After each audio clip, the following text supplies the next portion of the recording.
Hi, I'm Morgan Suter. I'm in charge of instructional technology at BC High. This video will show you how to use the brand new screen time feature built into the latest iPad operating system. This lets you decide how and when the iPad gets used by your son.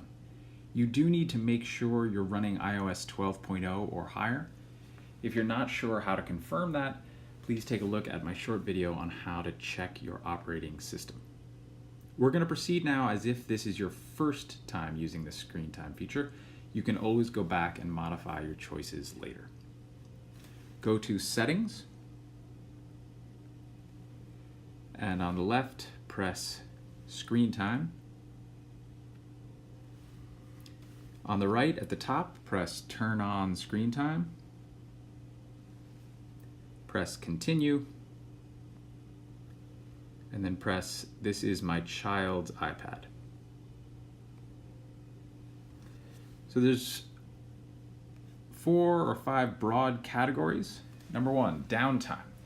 This is where you choose the time when the iPad will not be in use by your child. For example, by default, they've got 10 p.m. to 7 a.m. set up. If you want to change start or end, just press on one of them and change it to the time you want it to start or end, as the case may be. Once you've got it set the way you want, you'll press Set Downtime. The iPad, once you've done this, basically won't work during the downtime you set. It will work for certain special apps. We'll pick those a little bit later in the video. So you press Set Downtime, and you've moved on to the next category, which is App Limits.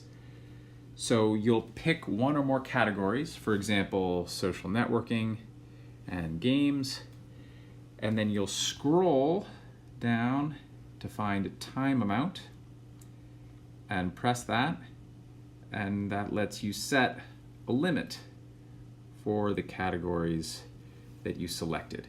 So once you've got it set the way you want it, you'll then press Set App Limit, and social networking and games will be limited to this amount of time per day. Now we move on to content and privacy. Press Continue. You'll be asked to set a parent passcode. This is your own passcode. It's not the one that your son uses to unlock his iPad. Make this one something that you are not going to share with him. You're the only one in control of screen time.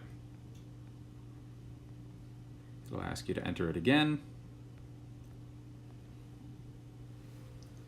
And there you go. Now you can see a couple more categories that are available. We've already done downtime and app limits. Just below those, you'll see always allowed, and then also content and privacy restrictions. So if we press on always allowed, it'll ask you to enter that password that you just created. Here you have the list of apps that will work even during downtime. So right now, Messages, FaceTime, and Maps are selected by default. You can remove those by pressing on the little minus sign next to them.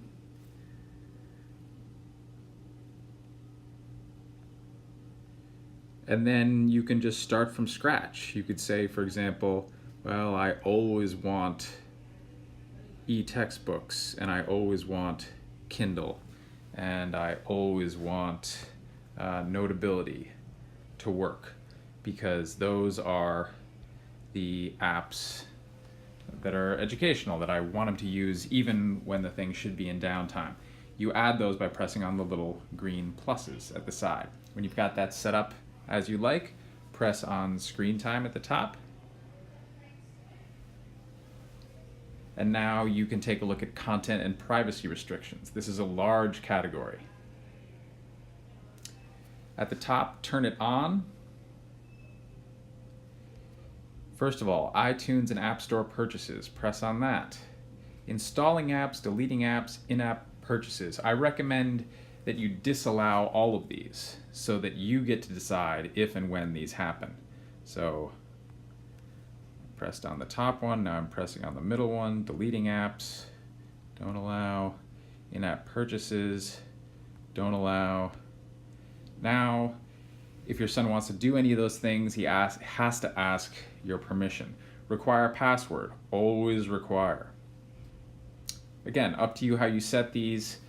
I've got it right now in sort of the most restrictive form. Hit the back button. Now I'm going to take a look at allowed apps. All these apps are set to be allowed by default. If you decide, no, I don't want my son using FaceTime, for example, you can just switch it off. Up to you.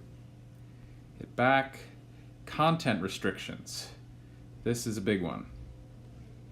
There's a lot of different things you can mess with here. I think maybe the most important one, or the one a lot of people will go to, will be web content, the one in the middle here.